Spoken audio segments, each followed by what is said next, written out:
El piragüismo, al igual que el remo, aparece como consecuencia de la necesidad que tiene el ser humano de desplazarse, cazar o pescar hace unos 30.000 años.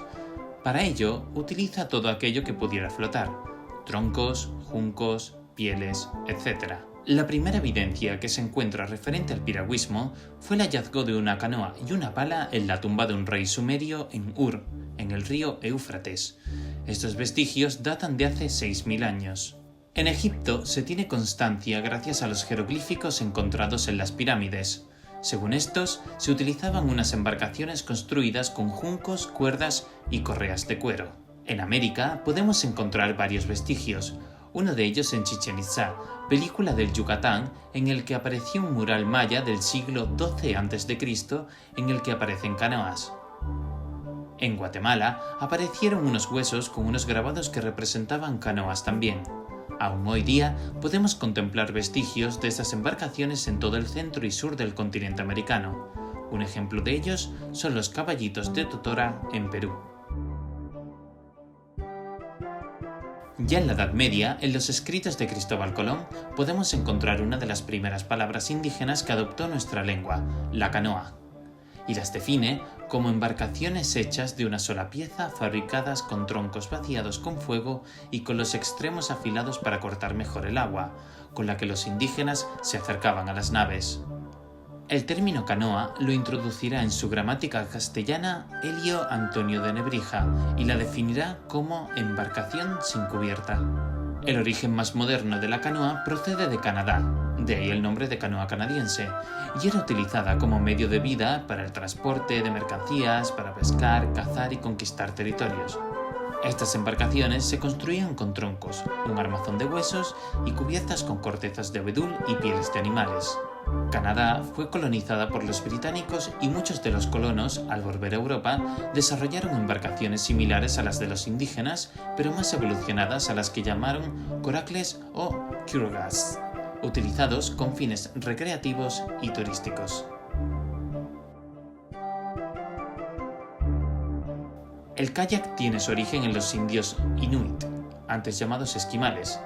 La palabra kayak significa ropa para caminar por el agua, y estaban hechas a la medida de la persona que lo ocupaba. De hecho, a estas tribus también les debemos la invención del anorak, hecho de tripas, y que en algunos casos se unía al kayak haciendo que hombre y embarcación fueran un todo. Los primeros kayaks tienen una antigüedad de 7.000 años y estaban construidos con un armazón de huesos de reno o madera, recubiertos casi en su totalidad con pieles de foca u otros animales, lo que los hacía ágiles y veloces.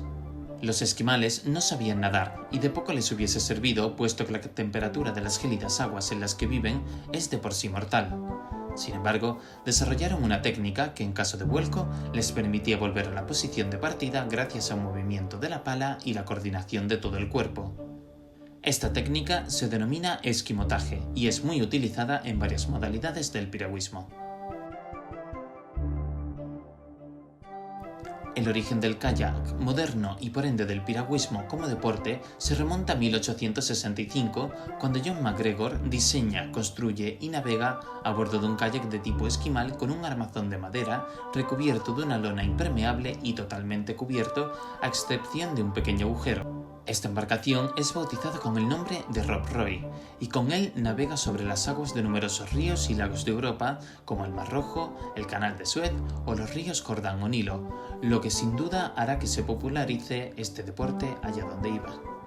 Además, MacGregor también fundó el English Royal Canoe Club, en el que puso a disposición de todo el que quería su embarcación para que pudiese ser copiada, lo que sirvió para popularizar esta embarcación por toda Europa. Durante años, todos los kayaks que se construían en Europa tenían como modelo el Rob Roy. A principios del siglo XX, el alemán Heimann, fijándose en la forma de los peces, comienza a construir kayaks simétricos, con la misma distancia y forma desde la bañera a proa o a popa, situándose esta en el centro de la embarcación y siendo esta forma la que adoptan los kayaks modernos. En la década de los años 30, Fromm descubrió que la velocidad de las embarcaciones era directamente proporcional a su eslora, lo que provocó que se empezaran a construir kayaks cada vez más largos. Poco a poco empiezan a surgir diferentes construcciones que fueron innovando en las técnicas y en los materiales de construcción tanto de las embarcaciones como de las palas. En 1924 surge la IRK, precursora de la International Canoe Federation actual. En principio, las distintas asociaciones de piragüismo se dedicaban al turismo náutico. La aparición de la Federación Internacional provoca que se unifiquen las distintas normativas existentes, se produzca un nexo de unión entre las diferentes federaciones nacionales y se promuevan competiciones internacionales, así como del turismo a través de guías de los ríos más importantes de todos los países. Entre las competiciones internacionales, destaca que el mismo año que surge la IRK, el piragüismo aparece en el calendario olímpico por primera vez, en París de 1924, pero como exhibición no será hasta Berlín 1936 cuando el piragüismo sea deporte olímpico. La entrada del piragüismo en los Juegos supuso el establecimiento de dimensiones oficiales para las embarcaciones, kayaks y canoas que siguen vigentes en la actualidad. El piragüismo de aguas bravas aparece en el programa olímpico por primera vez en los Juegos Olímpicos de Múnich 1972, como exhibición, y tendrá que esperar 20 años para ser considerado una modalidad olímpica, en los Juegos de Barcelona en 1992. Los orígenes del piragüismo en España son de la mano de piraguas de turismo, construidas de madera y telas impermeables. Los primeros palistas son personas intrépidas y aventureras, amantes de la naturaleza, que organizan descensos y travesías que posteriormente darán lugar a muchas de las competiciones que conocemos hoy día. Una de estas será el Descenso Internacional del Sella, datado de 1930, que es el acontecimiento más representativo del piragüismo en España. A nivel organizativo, el 4 de diciembre de 1959, el piragüismo se escinde de la Federación de Remo y crea una propia. En ese momento había 180 palistas en toda España. El primer campeonato de España de piragüismo se celebró en Sevilla en 1960. La primera participación olímpica de un español fue en Roma en 1960, aunque hasta Montreal 1976 no se consiguió subir al podio, consiguiendo medalla de plata. Hubo que esperar hasta Atenas 2004 para tener el primer campeón olímpico, David Cal, y al Río 2016 para que una mujer española consiguiese la gloria olímpica, Mayalén Churraut en el slalom.